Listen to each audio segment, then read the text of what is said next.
El tema de esta hora es una generación decidida a combatir.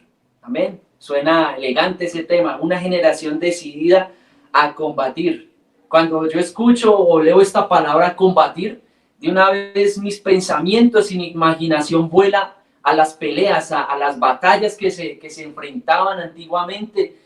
También me voy a la idea de cómo los boxeadores cuando se enfrentan empiezan a combatir por un título, por una victoria, y se puede atribuir a muchas cosas más, porque digámoslo, en esta hora en el campo laboral uno combate por un puesto, ¿cierto? Porque nosotros siempre queremos como que subir un poquito más, entonces estamos combatiendo contra nuestros compañeros de trabajo para obtener un lugar más arriba del otro. Amén.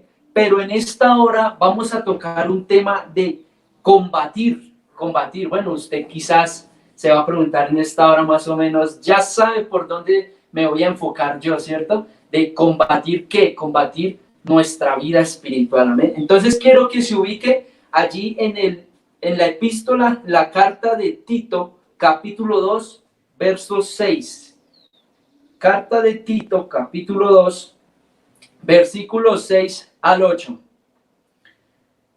Dice de la siguiente manera, ustedes ya creo que lo tienen proyectado ahí en pantalla, ustedes lo pueden leer ahí, si tienen su Biblia ahí en la mano, pueden leerla también, y si quiere puede subrayar esos textos y le puede colocar ahí una numeración, combatir, para que usted se haga referencia de este texto, o quizás usted se lo pueda aplicar para su vida, o se lo puede aplicar quizás para un amigo o otro joven que lo necesite, y de esta manera usted podrá también predicar. Así usted no sepa mucho de esto no se trata de si usted sabe más o no sabe más. De esto se trata de que usted tenga la presencia de Dios en su vida y de que Dios a usted le dé revelación para poder compartir este mensaje, poder compartir esta gloriosa palabra con muchas personas. Amén. Dice de la siguiente manera: exhorta asimismo a los jóvenes a que sean prudentes, presentándote tú en todo como ejemplo de buenas obras, en la enseñanza mostrando integridad, seriedad, palabra sana e irreprochable, de modo que el adversario se avergüence y no tenga nada malo que decir a vosotros. Amén. Entonces dice que allí estaba Pablo y estaba escribiéndole a Tito. Nosotros vivimos en un mundo muy peligroso. Para nosotros, los jóvenes cristianos, el mundo de hoy en día representa uno de los más grandes enemigos. El mundo de hoy desea atraer más a los jóvenes cristianos, ofreciéndoles la idea de que sus vidas pueden ser iguales a las de los incrédulos. Y es algo que usted, joven, no puede caer en esos pensamientos. No puede dejar que el mundo lo atraiga a usted un joven cristiano, para ofrecerle las cosas que tienen los incrédulos. Satanás es un dios de este mundo, podemos decirlo de esta manera. Él ha creado la manera de hacer que usted sienta atracción por las cosas del mundo, de que usted sienta atracción a las cosas que viven los incrédulos. Y este personaje lo ha hecho por mucho tiempo, y lo vemos que lo ha hecho desde la antigüedad.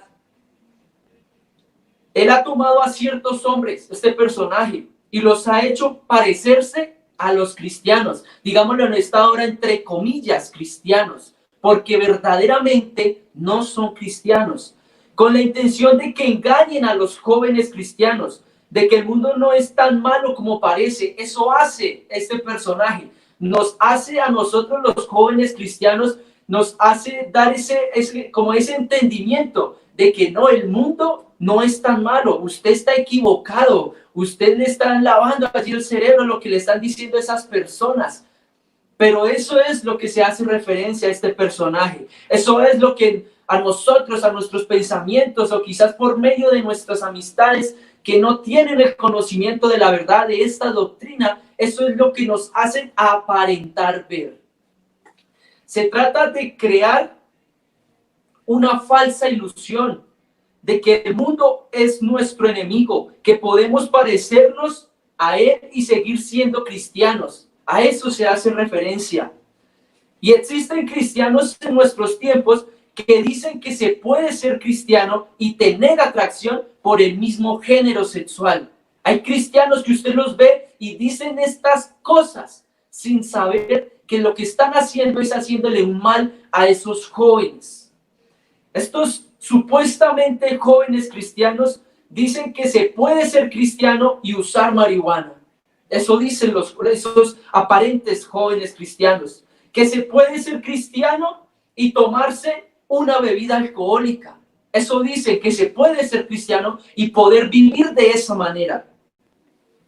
Que se puede ser cristiano y despreciar las verdades bíblicas que están escritas en este libro sagrado, en este manual, en nuestra guía, en nuestra brújula. Eso dicen estas personas. Y estas palabras son tan ciertas en nuestros días como en la antigüedad, porque usted las ha escuchado quizás, usted ha visto jóvenes, ha visto personas que se dicen ser cristianas, que quizás van y están en un programa y eso, pero en sí, por dentro, están vacías, porque lo único que hacen es aparentar cosas que no son. Pablo sabía esto por experiencia propia. Y es por ello que escribe esta epístola a su verdadero hijo en la común fe. ¿A quién le estaba refiriendo estas palabras? Allí a Tito, y lo podemos ver en el libro, en la epístola de Tito, capítulo 1, verso 4. Dice de la siguiente manera: a Tito, verdadero hijo en la común fe, gracia, misericordia y paz de Dios Padre y del Señor Jesucristo nuestro Salvador. Luego de haber sido liberado de su primer encarcelamiento en Roma, Pablo toma a Tito y a Timoteo y los lleva a Creta. Los lleva allí a ese lugar para evangelizar la isla, porque Creta era una isla. Y una vez plantada allí la iglesia, en ese lugar, toma a Timoteo y se lo lleva a Éfeso, cuando iba camino a Macedonia. Y es probablemente que allí Pablo desde Filipos le escribe a Tito esta carta que estamos leyendo con instrucciones claras para un buen liderazgo de esta joven iglesia, porque apenas estaba comenzando allí Tito a formarse, a enseñar esta doctrina. Conociendo los peligros que existían en Creta, Pablo, como era un señor ya de experiencia, él ya conocía cómo eran allí las vivencias en Creta, él conocía ese lugar y por eso le escribe esta carta a Tito, porque Tito era un joven quizás lleno de expectativas, lleno de ganas, lleno de esa emoción, lleno del poder del Espíritu Santo a combatir allá ese lugar, a predicar este evangelio. Por eso los jóvenes nos caracterizamos por nuestra valentía, por nuestra pasión, por nuestras ganas, por nuestra fuerza, por nuestras actitudes, porque la vida de un joven depende de su actitud. Siempre vemos, digámoslo de esta manera, charlas que hay gente que impulsa a los jóvenes a salir adelante, y es porque en los jóvenes está la fuerza, en los jóvenes está la motivación, en los jóvenes es como ese motor para llevar un proyecto a cabo. Y en esta hora para nosotros somos ese motor, somos esos jóvenes que vamos a llevar esta palabra, que vamos a evangelizar. Por eso nosotros los jóvenes somos a veces usados por Dios para que sea anunciada esta palabra. Por eso usted como joven no deje que le lleguen a su vida pensamientos inicuos que son los que lo permiten a usted bajar su rendimiento y su vida espiritual. Porque muchas cosas pasan a nuestro alrededor y nos pasan a nosotros como hijos de Dios. Porque simplemente el enemigo quiere bajar el rendimiento de ese motor, quiere bajar las revoluciones tan fuertes con las que vamos llevando esta palabra, anunciando este precioso evangelio. Y por eso es cuando usted ve allí de un momento a otro que hay jóvenes que caen, hay jóvenes que bajaron su rendimiento, que no le hicieron limpieza a su motor, a su vida espiritual, y dejaron que siguiera trabajando y se siguiera contaminando y se siguiera ensuciando ese motor, permitiendo así que ese motor fallara, y tuvieron que bajar ese motor de ese carro. Por eso usted no permita que a su vida le lleguen momentos difíciles. Y si le llegan esos momentos difíciles, usted conoce a uno que lo puede sacar, a uno que lo puede limpiar, a uno que le puede dar ese lubricante, que lo puede llenar de su Espíritu Santo para que usted vuelva a levantarse. Porque esos somos los jóvenes, nos caemos pero nos volvemos a levantar porque tenemos las ganas y la actitud de salir adelante. ¿Y cómo no salir adelante si tenemos también un precioso evangelio? Tenemos a nuestro guía y a nuestro Padre Celestial, que es el que nos ayuda a seguir adelante. Por eso Pablo estaba hablando allí de Creta, porque él conocía ese lugar, pero Tito no, pero él tenía las ganas. Tito tenía las fuerzas que no tenía Pablo. Tito tenía las habilidades que no tenía Pablo, pero Pablo tenía la experiencia para aplicársela allí a Tito.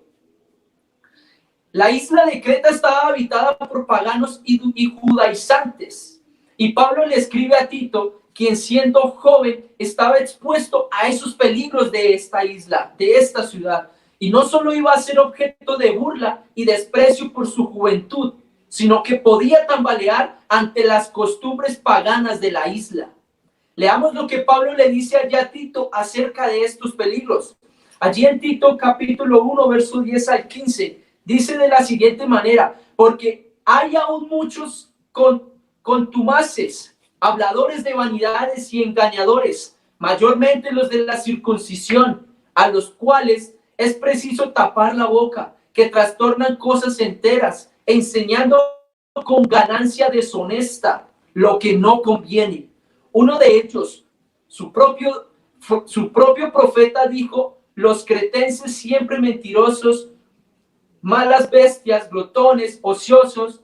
Este testimonio es verdadero, por tanto, repréndelos duramente para que sean sanos en la fe, no atendiendo a fábulas judaicas ni a mandamientos de hombres que se apartan a la verdad. Todas las cosas son puras para los puros, mas para los corrompidos e incrédulos nada les es puro, pues hasta su mente y su conciencia están corrompidas. Así estaban las mentes de estas personas en esa isla, corrompidas. Y el apóstol desea que Tito sea un gran evangelizador. Como Dios mismo quiere que usted, joven que me está escuchando detrás de esta pantalla, Dios quiere que usted también sea un gran evangelizador. Y no simplemente para usted joven, sino para usted hermano, anciano, joven, niño, quizás usted amigo que me está escuchando pero no conoce bien qué es esto del evangelio. Usted también puede ser un gran evangelizador. Solo deje que Dios entre a su vida para que Él actúe allí en su vida, y de esta manera usted también pueda ser un gran evangelizador, porque eso es lo que Dios quiere, porque a eso le agrada a Dios, que anunciemos su palabra.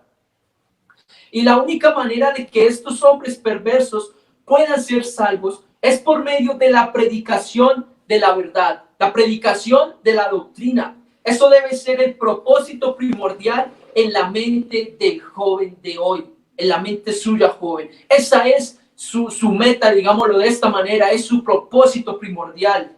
Eso es lo que Pablo desea que Tito comprenda, y es lo que yo quiero que usted también comprenda, joven que me está escuchando en esta hora. Y ese es el propósito que tenemos que tener en cuenta. Y no importa cómo sea tu manera de evangelizar, simplemente síguelo haciendo, porque para todos evangelizar tiene un estilo diferente. Hay hermanos, hay jóvenes que evangelizan no predicando, evangelizan con su testimonio, evangelizan con la manera en que habla, porque así usted no sea tan bueno para hablarle a las personas, usted evangeliza con su forma de ser, con su forma de hablar, con su forma de actuar. De esa manera usted está evangelizando, porque está siendo un testigo de las obras y de las maravillas que hace Dios. De esa manera, así usted no diga nada, así usted no le diga nada a la persona que va al lado suyo, ellos se pueden dar de cuenta que usted es un hijo de Dios, que usted es un ciudadano del cielo. Así usted no se dé cuenta, hay personas que sí se dan cuenta de cómo usted habla, de cómo usted actúa. Por eso es importante que usted sepa evangelizar con prudencia. Con este movimiento se ha dejado de predicar acerca de la exclusividad de Cristo, del pecado, de la depravación del hombre, de la soberanía de Dios, de su justicia y de la doctrina de la expiación sustitucionaria en Cristo. La iglesia se ha dedicado a predicar un evangelio adulterado. Quiero que me escuche bien, del cual si Pablo estuviera vivo, pienso que no daría un diagnóstico diferente al que dio a la iglesia de los Gálatas. En la iglesia de los Gálatas, allí, en capítulo 1, verso 8, dice: pero si aún nosotros o un ángel del cielo os anuncia un evangelio diferente del que os hemos anunciado, sea anatema. Y ya le voy a explicar qué significa eso. La iglesia evangélica actual ha intentado quitar el insulto que es para el hombre natural, que es el evangelio. El evangelio para ellos demuestra la incapacidad del hombre de agradar a Dios. El evangelio demuestra que el hombre es incapaz de hacer algo para acercarse a Dios. El evangelio demuestra que es imposible para el hombre natural algo para ser salvo. Es por ello que el evangelio es un insulto para el hombre natural, porque destruye su orgullo, destruye su ego, y con el fin de llenar iglesias y muy probablemente con fines egoístas, muchos pastores han quitado el poder del evangelio. Si los hombres no desean escuchar acerca del pecado porque les ofende, entonces no predicamos acerca del pecado. ¿Y qué dice Pablo acerca de estas personas? Pablo a tales hombres los maldice, por eso los anatema, Pablo los maldice. Pero ahora ese movimiento ha desaparecido y es lo que estamos viendo en nuestro país. En la actualidad existe lo que se llama la contextualización. ¿De qué se trata eso? No sé si han escuchado hablar quizás de ese movimiento emergente, pero esta palabra es muy común entre aquellos que consideran adeptos a este movimiento. La contextualización se refiere a un movimiento en donde la idea es que la respuesta de las personas al evangelio va a depender de la cultura en la que esa persona está incluida. Entre menos se contextualice una iglesia, más se va a parecer a otras iglesias en otros lugares del mundo. Y entre más se contextualice, menos se van a parecer. El punto es que detrás de la contextualización está el deseo de que los hombres no deben dejar su cultura para ser cristianos. Un musulmán no debe dejar de ser musulmán para ser cristiano, ni un hindú. Pueden ser musulmanes y ser cristianos. En el mundo occidental, la palabra contextualización se ha utilizado con el fin de enseñar de que los cristianos no deben ser diferentes al mundo. Y los mejores evangelistas son aquellos que se parecen a los paganos, o sea, a los que fuman, a los que se tatúan, los que se hacen piercings, los que usan marihuana, los que ven programas de televisión que contienen material indecente, los que hablan como el mundo, los que tienen sexo prematrimonial, etc. Los líderes de este movimiento desean que la iglesia y los cristianos se parezcan lo más posible al mundo. Y eso es lo que vemos actualmente. Yo no sé si usted se ha puesto a mirar, pero eso es lo que actualmente se está viendo. Y de esta manera los paganos no serán intimidados por los cristianos y así podrá evangelizar mejor. Entienda bien lo que le estoy tratando de decir en esta hora. El argumento es que el cristiano debe ser como el mundo. Eso es el argumento que tratan de decir muchas personas. Que el cristiano debe ser como el mundo. Pero ese no fue el consejo que le dio Pablo a Tito. Pablo le dice, pero tú habla lo que está de acuerdo con la sana doctrina. Allí en la carta a Tito, capítulo 2, verso 1 lo dice, pero tú habla lo que está de acuerdo con la sana doctrina. La sana doctrina. El mandato a Tito era predicar el evangelio que había recibido para reprender a los incrédulos y a llevarlos al arrepentimiento. ¿Cuál es el problema con la contextualización entonces? Que va en contra de la enseñanza bíblica. Eso es el problema de la contextualización, que va en contra de la enseñanza bíblica. Y en el Sermón del Monte, uno de los puntos clave de Jesús es que no os hagáis pues semejante a ellos. Y si usted lo quiere ver, está en el Evangelio según San Mateo, capítulo 6, verso 8. ¿Y por qué? Pues porque el verdadero cristiano no pertenece a este mundo. Entienda bien, el verdadero cristiano no pertenece a este mundo. Jesús mismo nos enseña esto en el Evangelio de Juan.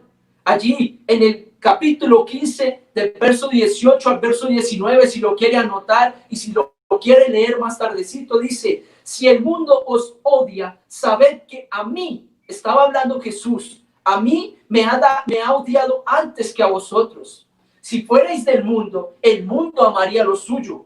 Pero ¿por qué no sois del mundo? Antes yo, dice Jesús, no yo personalmente, sino Jesús, dice, antes Jesús os eligió del mundo. Por eso el mundo os odia. Por eso el mundo te odia a ti, joven. Por eso el mundo siempre va en contra de ti. Siempre va a querer verte humillado. Siempre va a querer verte mal y verte en peores situaciones. Porque tú no perteneces a este mundo. Tú tienes otra ciudadanía. Una ciudadanía que está en los cielos. Porque nuestra ciudadanía no es aquí en la tierra.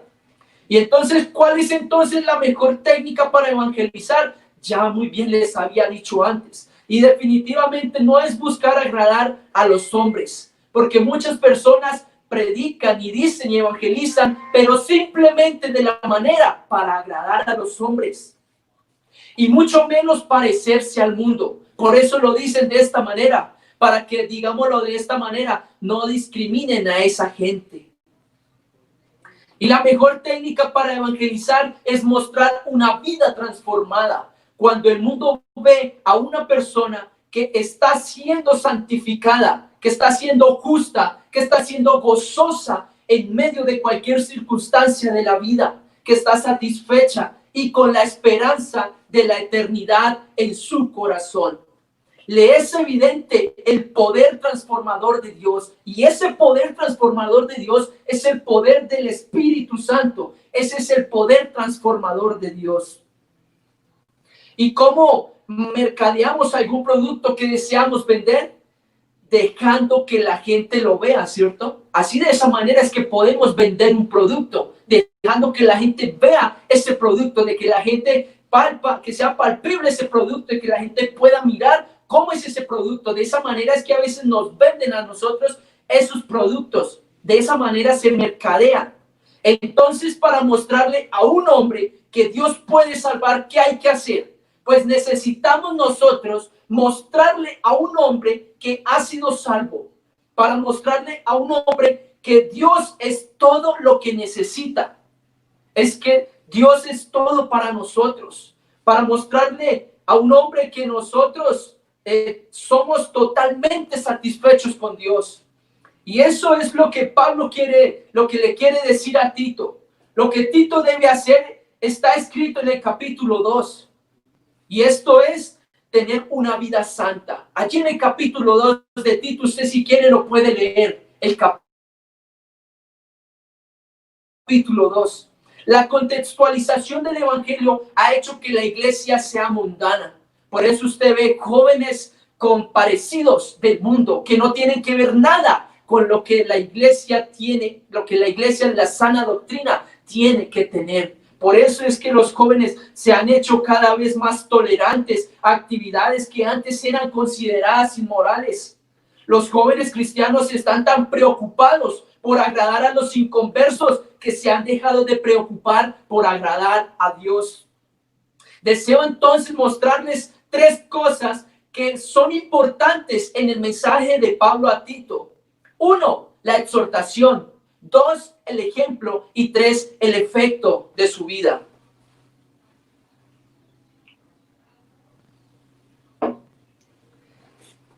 Primero, exhortación. Allí en el verso 6 de Tito dice: exhorta asimismo a los jóvenes a que sean prudentes. La palabra utilizada por Pablo para exhortar es parakaleo, que significa eso en griego. Y es una palabra muy frecuente en el Nuevo Testamento. Y quiere decir instruir, aconsejar, dirigir, guiar, exhortar o amonestar. La idea es que Tito debe acercarse a los jóvenes para instruirlos a través de la sana doctrina. Allí en Tito capítulo 2, verso 1 lo dice. ¿Instruirlos para qué? Quizás se pueda preguntar usted en esta hora. El versículo dice, para que sean prudentes. Esta palabra soproneo simplemente significa desarrollar dominio propio, desarrollar discernimiento, someter todos los deseos y apetitos. A eso se hace referencia, hacer que sean prudentes. Y Pablo desea que Tito instruya a los jóvenes a controlar sus vidas y a tener dominio propio, que eso es lo que a veces nos falta a los jóvenes, quizás tener ese dominio propio. ¿Por qué esto es tan importante para Pablo?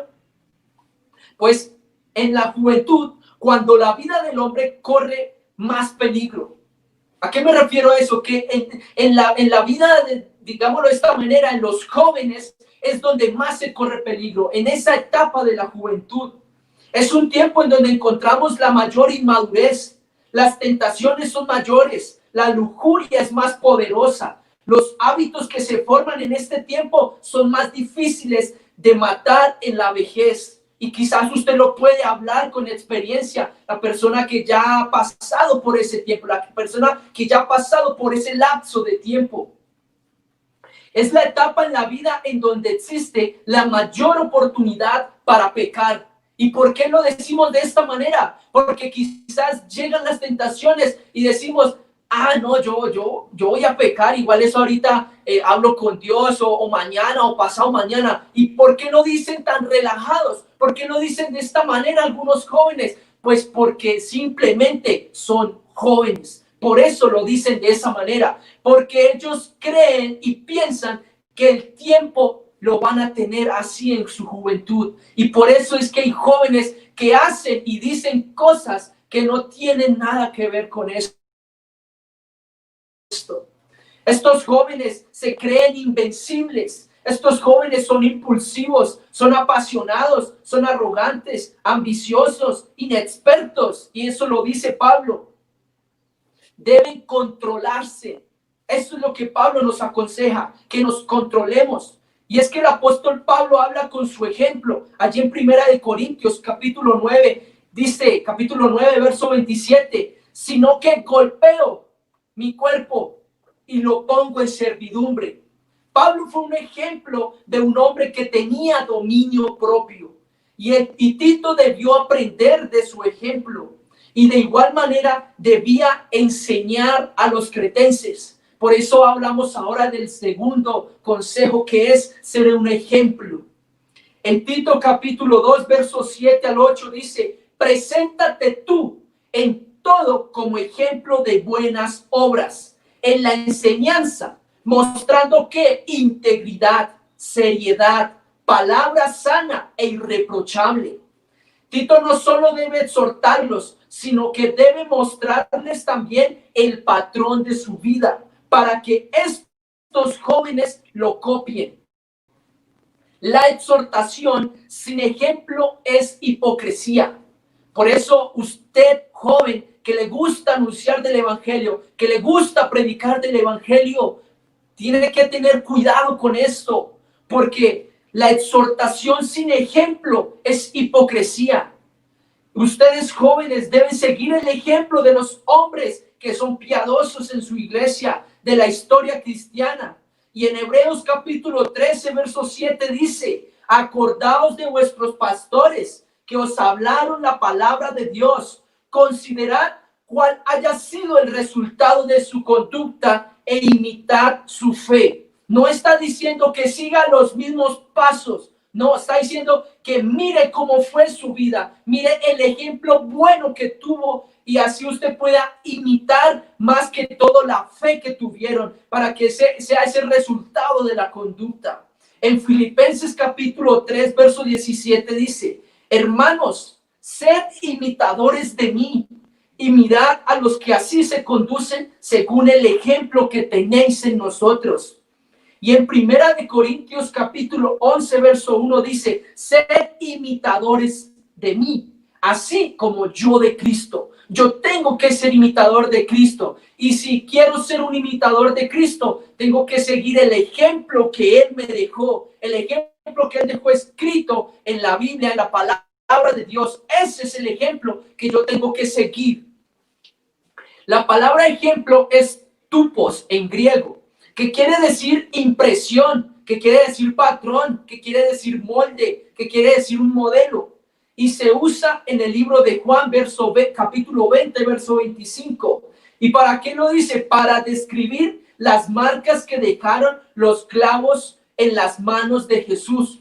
Y Tito debe ser un patrón, un modelo, un molde, que otros puedan seguir para trazar sus propias vidas. Por eso usted tiene que ser ese ejemplo para otros jóvenes. Y si usted es joven y usted dice, no, pero ¿para quién voy a ser ejemplo? Ah, bueno, mire la generación que viene atrás, mire los niños que vienen detrás de usted, que así usted no se está dando cuenta. Hay adolescentes, hay niños que sí se están dando cuenta de cómo es usted, de cómo usted está actuando, de qué es lo que usted está diciendo. Este es el ejemplo que usted tiene que ir dejando, porque si usted va pasando, la nueva generación que viene detrás suyo se está levantando y se está levantando con más poder, con más sed de Dios. Por eso usted como joven tiene que ser ejemplo para esa nueva generación que se está levantando, así como lo fueron muchos pastores que hoy ya son ancianos, pero que han dejado su legado, porque han permitido que Dios sea glorificado en sus vidas, que han permitido que sus vidas fueran llenas de la presencia de Dios, donde sus conocimientos lo atribuyeron a investigar más de qué era este evangelio, de qué es lo que Dios nos quiere enseñar, de qué fue lo que Jesús dejó escrito, de qué es ese ejemplo de lo que nosotros tenemos que seguir. Y hoy usted los ve con respeto, con admiración, porque fueron personas que en su juventud fueron conservadas, fueron íntegras, fueron sinceras, honestas, y de esta manera pudieron agradar a Dios. Y por eso es que vemos ese ejemplo y vemos el respaldo que Dios tuvo con ellos,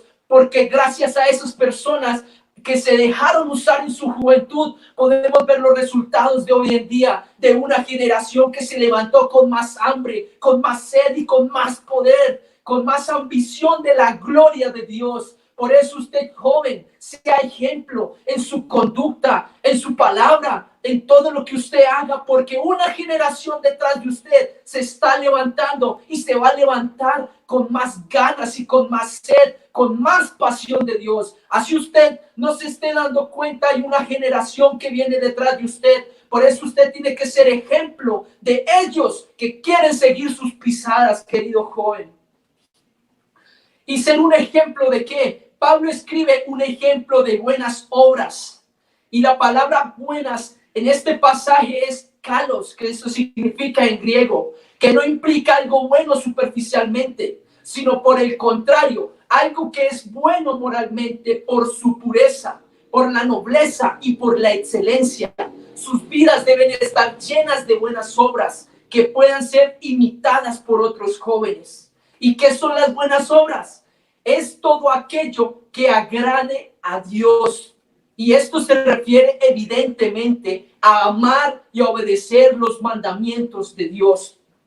¿Y cómo le dicen ustedes al mundo que aman a Cristo? Quizás se pueden preguntar a algunos jóvenes. Bueno, obedeciéndole. Ustedes jóvenes deben comprender que la única manera de que el mundo sea evangelizado correctamente es que los cristianos vivan la vida que predican de esta manera. Esa es nuestra misión. Y Pablo agrega algo más a las buenas obras. Pablo escribe en la enseñanza mostrando integridad, seriedad. ¿Y qué significa la palabra integridad? Lo que Pablo quiere decir aquí es que es incorruptible. Tito debe ser incorruptible, como usted también, querido hermano, querido joven, tiene que ser incorruptible.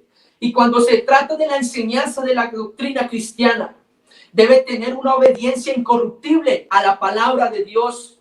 Eso es lo que ustedes jóvenes deben hacer. No solo deben conocer la palabra de Dios, porque muchos dicen, sí, yo conozco la Biblia, yo por ahí la leo de vez en cuando, sí, yo sé de usted de qué me está hablando, yo entiendo. Eso es lo que usted se hace referencia. Y eso es lo que ustedes deben hacer. No solo deben conocer la palabra de Dios, sino que deben vivir sus vidas de acuerdo a sus enseñanzas. Eso es integridad. Y en el Antiguo Testamento encontramos una enseñanza parecida. Allí en Salmos capítulo 119, verso 9 al 10 dice: ¿con qué limpiará el joven su camino?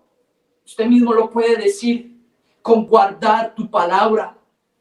Con todo mi corazón te he buscado. No me dejes desviarme de tus mandamientos. Lo que nos mantiene en línea es la Biblia y nuestra obediencia y sumisión a ella. La juventud no es una excusa para pecar, querido joven. La juventud no es una excusa para pecar. Muchos pueden decir que pecan porque son jóvenes. Y usted los puede oír y, bueno, listo, que ellos hagan lo que quieran. Pero el pecado siempre es una ofensa contra Dios. Eso siempre tiene que tener usted claro. Si un joven pone la palabra de Dios en su corazón y vive de acuerdo a ella, será incorruptible. Pero además el joven debe ser serio. Esto no quiere decir que no debemos gozar de nuestra juventud, ni reír, ni recochar. No, a eso no me refiero. Sino que se refiere a que debe existir una comprensión madura de las cosas importantes para usted. Debemos ser serios cuando tratamos cosas serias, como la eternidad, como la muerte, como el pecado, como la salvación, etcétera. Son cosas serias que debemos tratar siempre con seriedad, no con recocha. Nuestra salvación no es una recocha, no es un juego. Usted piensa que esto de la salvación es cualquier cosa y no lo es. Joven, usted que me está escuchando, esto del evangelio no es cualquier cosa. El evangelio para nosotros, los que somos creyentes en la fe, en la sana doctrina, el evangelio para nosotros es poder de Dios. ¿Y es para qué? Poder de Dios para salvación a todo aquel que cree. Eso es para nosotros. Por eso no es una recocha y no es juego. Esta salvación para nosotros, la salvación de nuestra alma, de nuestra vida, es algo serio y es algo en lo que usted tiene que pensar día a día. Por eso anoche escuchábamos que hay que morir, pero hay que morir ¿qué?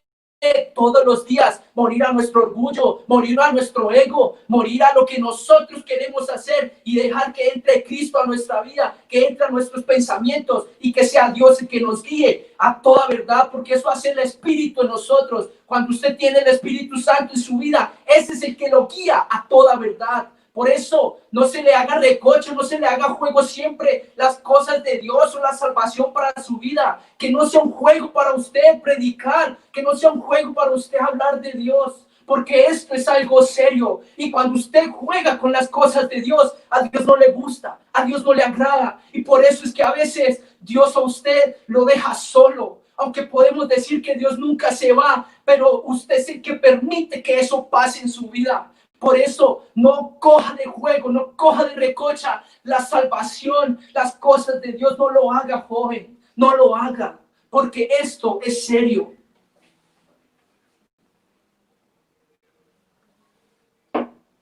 Finalmente, Pablo muestra la última cualidad ejemplar que debe tener un joven: palabra sana e irreprochable. ¿Y a qué se refiere esto Pablo? El apóstol está diciendo que a los jóvenes cristianos deben tener un lenguaje sano.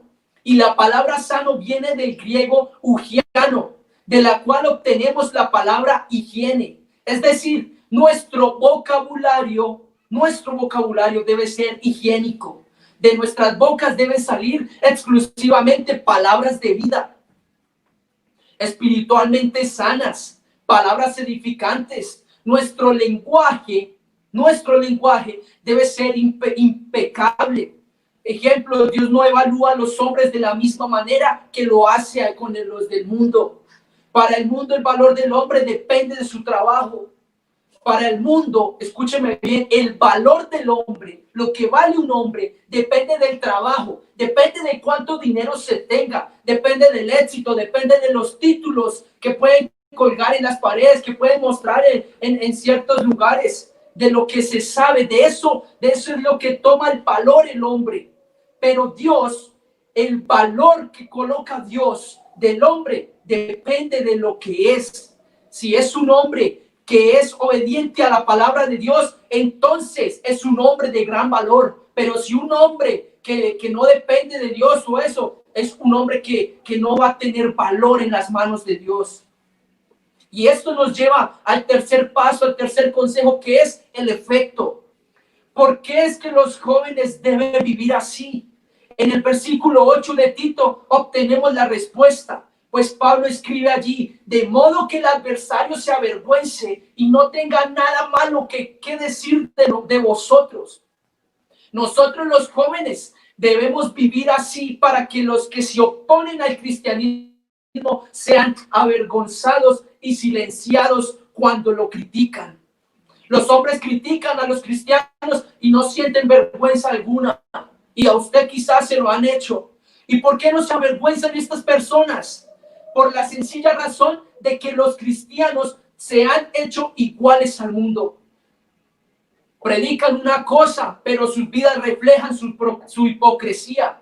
Los enemigos del cristianismo no se sienten avergonzados porque sus críticas no son mentiras. ¿Y cómo es que Pablo quiere que avergoncemos y humillemos a los oponentes? Pues viviendo una vida que esté regida por los principios bíblicos. Una vida bajo la sumisión a la palabra de Dios, llena de buenas obras, que sea incorruptible, que sea seria y con palabras edificantes. ¿Y cuál es el fin de la humillación? Quizás se pregunte usted en esta hora. No se trata de humillarlos así porque así, no Señor, sino de humillarlos para que ellos se arrepientan, para que ellos conozcan y entiendan que lo que nosotros hablamos, que lo que nosotros decimos es algo fundamental, es algo verdadero. Y los jóvenes deben vivir sus vidas de tal manera que cuando los oponentes del cristianismo lo critican, sean humillados, porque las vidas de estos creyentes que están sin mancha, como usted, joven que me está escuchando, viven una vida acorde a lo que predican, sometidos a Dios y a sus mandamientos, con el fin de que los incrédulos vean ese ejemplo y se arrepientan. Y yo creo que usted muchas veces lo ha visto. Noten algo importante. Al final del versículo 8, Pablo dice: y no tenga nada malo que decir de vosotros. ¿Por qué dice vosotros? La idea es que un cristiano es la representación, uno, primeramente de la iglesia, y dos, es un representante de Dios. Porque por algo es que está escrito en la Biblia que nosotros somos embajadores de Dios. ¿Qué se refiere a esto? Somos representantes de Dios, representantes del poder transformador que hace Dios. Y lo que sea que Tito haga afectará a Pablo. Con nuestras acciones podemos destruir la credibilidad de nuestra fe. Y Pablo utiliza la palabra faulos, que quiere decir sin valor. Los jóvenes no deben permitir que los oponentes de nuestra fe digan que el cristianismo no tiene valor. ¿Y cómo puede ocurrir esto? Viviendo vidas llenas de hipocresía. Si predicamos que Dios salva, entonces debemos vivir una vida transformada. Eso es lo que haría un verdadero creyente. Entonces, cuando estamos solos en el colegio, en la universidad, en nuestros trabajos, debemos recordar siempre que estamos representando a todos nuestros hermanos en la fe y que estamos representando a nuestro Dios, al único y sabio Dios, porque no hay tres, no hay dos, no, es uno, y uno es su nombre y es el nombre de Jesús. Él es el único y sabio Dios. Y entonces dejamos mal al resto cuando somos representantes de nuestros creyentes en la fe y de nuestro Dios todopoderoso. Y ya para ir concluyendo, para ir terminando, nosotros como cristianos estamos llamados a evangelizar. La manera en la que Pablo lo enseña a Tito es por medio del ejemplo de nuestras vidas, las cuales deben ser vidas controladas, llenas de buenas obras, incorruptibles, obedientes a la palabra de Dios, serias y vidas en las que nuestras bocas sean irreprochables. El mejor método para evangelizar es mostrándole al mundo el poder y la misericordia de Dios en nuestras vidas. Exhórtense unos a otros. Esto es, cada uno de ustedes. Ayúdense cada uno a guiar a sus hermanos en la fe. Cuando Quizás si uno de nosotros cae, lo debemos venir a su lado para ayudarlo a levantar, no criticarlo, no juzgarlo. Es que él dejó que su vida se cayera. Es que mire lo que está haciendo, mire lo que está publicando. Ella se alejó de Dios y está diciendo una cosa y lo otro y habla de Dios, pero mire su vida. No hay que criticar, no hay que juzgar, más bien hay que orar por él, hay que orar por mi compañero, por mi hermano, por mi joven, porque somos uno solo en Cristo. No hay que criticar, no hay que murmurar del otro, más bien hay que tomarlo de la mano y ayudarlo a levantar. Y si él no se ha podido levantar, y si él no ha podido arrodillarse, si no ha podido doblar sus rodillas, pues nosotros que tenemos las fuerzas, que tenemos la sed y las ganas de Dios, nosotros doblar nuestras rodillas y pedir por él, pedir en humillación, pedirle a Dios esa misericordia, porque las misericordias de Dios son nuevas cada mañana. Por eso entonces, si él no tiene fuerzas, pero yo sí las tengo, entonces el poder mío, ¿dónde está? Mi poder está en la oración. Cuando yo oro, cuando yo estoy ahí pendiente, ahí con la comunión y mi relación con Dios, entonces voy a ser un joven fuerte, un joven esforzado, un joven con fuerzas. Entonces, si yo tengo fuerzas y mi hermano, mi joven no las tiene, yo poder arrodillarme y pedirle a Dios por ese joven para que él también se pueda levantar. Y si ella se levantó, entonces nos unimos los dos y vamos a orar por el otro que también está caído, por el otro que también está débil. Entonces nos arrodillamos dos y nos levantamos y ya somos tres. Y entonces somos tres jóvenes llenos de la presencia de Dios, y así mismo, y así vamos subiendo y vamos todos uniéndonos, todos creciendo, porque somos uno solo en Cristo Jesús. Que cada uno domine sus cuerpos. La carne es débil, el mundo es sensual, y quizás no podemos ver a nuestros ojos, pero su meta es promover el mal y el pecado. Ese es el objetivo y la meta del mundo. Se anuncian vicios, se anuncian drogas, se anuncia sexo, etcétera. Pero yo los invito a ustedes jóvenes a que aprendan a dominar cuerpos, esos cuerpos que son débiles, porque la carne es débil.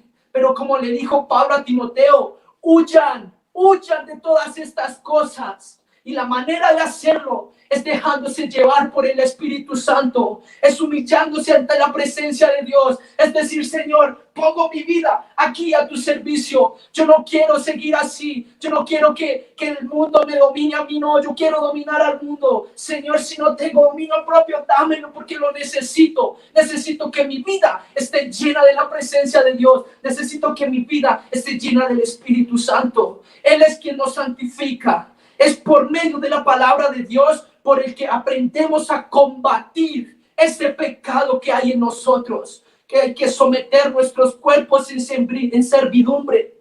Y la Biblia lo dice allí en 2 de Timoteo, capítulo 1, verso 7. No nos ha dado Dios un espíritu de cobardía, sino de poder, de amor y de dominio propio. Eso es lo que nos ha dado el Espíritu de Dios.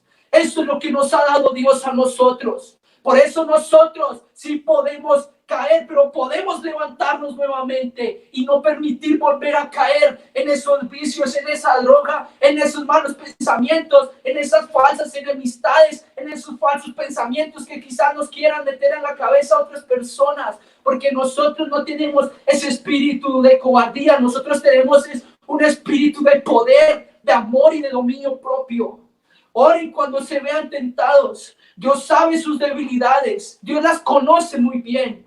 Y Él nos mantendrá firmes. Acostúmbrese a orar continuamente hasta que para usted ya no eso sea como una disciplina o como una obligación. No, para usted eso va a ser algo que para su vida es necesario. Cuando usted ya que mantenga su oración en pie, usted ya no va a querer terminar de orar, usted va a querer seguir hablando, va a querer seguir teniendo esa relación y esa comunión con Dios, porque donde se ganan las mejores peleas, donde se ganan las mejores batallas, donde es que nosotros podemos combatir contra nuestras acechanzas, contra nuestros pensamientos, en donde no puede llegar el enemigo. Allí en la comunión con Dios, en la intimidad con Dios, es donde el enemigo no se nos puede acercar, porque cuando nos metemos en la presencia de Dios, hay algo alrededor, alrededor se hace, es la presencia de Dios. Y allí en medio de ese campo donde estamos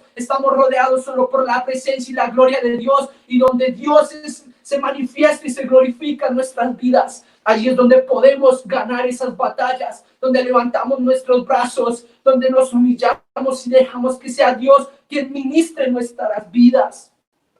Tenemos que servir de ejemplo al mundo, que otros jóvenes en la iglesia vean que ustedes sean un molde, que ustedes, digámoslo de esta manera, sean un héroe espiritual, que usted sea el que le dé fuerzas al otro, más bien que no sea el que lo critique o el que lo juzgue o el que le diga no, que usted sea el que le dé alientos, el que le diga vamos a estar orando por usted, que el que lo está llamando, el que le está diciendo ¿cómo estás, querido joven?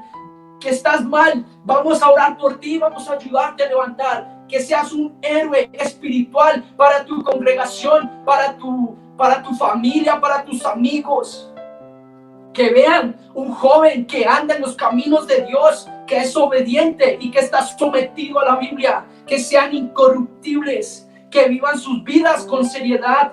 Y debemos comprender que somos peregrinos en esta tierra, estamos de paso nomás, porque nosotros no vamos a vivir aquí eternamente, no, somos peregrinos y estamos de paso nomás. Y que vivimos con la esperanza de la eternidad. Debemos vivir de acuerdo a esa esperanza. No dejemos que nuestra inmadurez nos haga desviarnos de uno de los propósitos de Dios para nosotros, y es nuestra santificación. Mostrémosle al mundo la sabiduría que solo la palabra de Dios nos puede brindar. Seamos jóvenes serios, cuiden sus bocas, lo que sale de ella revela lo que hay en nuestro corazón. Por eso la Biblia dice que de la abundancia del corazón habla la boca. Si salen palabras inmundas, mostramos la inmundicia que hay en nuestro corazón. Nuestras bocas deben mostrar la transformación que Dios ha logrado en nosotros. Somos nuevas criaturas y nuestras bocas deben mostrarlo. Que el mundo vea en su lenguaje el poder santificador de Dios. Evangelicen con el ejemplo de una vida transformada. Protejan la integridad de la iglesia por lo que Cristo murió. Demuestren el amor que Dios ha puesto en sus corazones por sus hermanos en la fe. Humillen y avergüencen al mundo para arrepentimiento. Evangelicen con sus vidas, no nos detengamos. Es un culto misionero, por eso hay que salir todavía a anunciar este evangelio. No lo podemos de pronto hacer presencialmente, pero este evangelio no se detiene y se sigue predicando a todas las naciones como lo vemos actualmente. Este evangelio, esta palabra ya está siendo anunciada en miles de países, y entonces vendrá el fin. Por eso usted preocúpese por su vida, preocúpese por anunciar la palabra de Dios, por ser un embajador, un testigo del poder transformador de Dios, querido joven. Usted que está allí, querido joven, detrás de esa pantalla, levante sus brazos, levante sus manos y vamos a orar para que Dios a usted le dé ese espíritu de poder, para que usted pueda combatir todas esas acechanzas que llegan a nuestras vidas, que podamos nosotros levantarnos con manos victoriosas y decir, aunque el mundo se esté acabando, nosotros seguimos confiando en nuestro Dios, seguimos confiando en nuestro Salvador, y estamos combatiendo por nuestro Dios, estamos combatiendo porque en nuestras vidas sea glorificado el poder de Dios, sea glorificada la presencia de Dios. Oremos en esta hora. Soberano Dios y Rey de la gloria, tú que eres el más grande, el más poderoso y sublime Dios, tú que eres el único y sabio Dios, Señor, reconocemos delante de ti que tú eres, Señor, el que transforma corazones, tú eres el que lleva todas las cargas del mundo, Señor. En esta hora queremos presentarte esta juventud, estos hermanos, Señor, esta generación que está decidida a seguir combatiendo, porque tú eres el único que nos da las fuerzas para seguir adelante, Señor. Te pido por aquellos jóvenes que si están pasando un mal momento, que si están dejando que el mundo los empiece a dominar, Señor, yo te pido por ellos, para que tú te manifiestes en su vida, para que tú los llenes del poder y de la gloria de Dios, Señor. Te damos gracias, Señor, porque esta palabra ha sido anunciada. porque no estamos como en los tiempos de Elí, que había escasez de palabras, Señor. Te damos gracias porque hay palabras, Señor. Te damos gracias porque aún podemos sentir tu presencia, Señor. Aunque no estemos reunidos en un templo, pero estamos en un mismo espíritu. Y la presencia tuya se siente en cualquier lugar. Se siente donde nosotros queramos sentir. Donde hay un corazón contrito y humillado, allí está tu presencia, Señor. Donde hay un joven sediento de la presencia y de la palabra de Dios, allí tú te manifiestas, Señor. Por eso te damos gracias por tu fidelidad, por tu misericordia y por esta salvación tan grande que tú nos has dado a nuestras vidas, Señor. Gracias, Señor, porque tú eres bueno y porque para siempre es tu misericordia, Señor.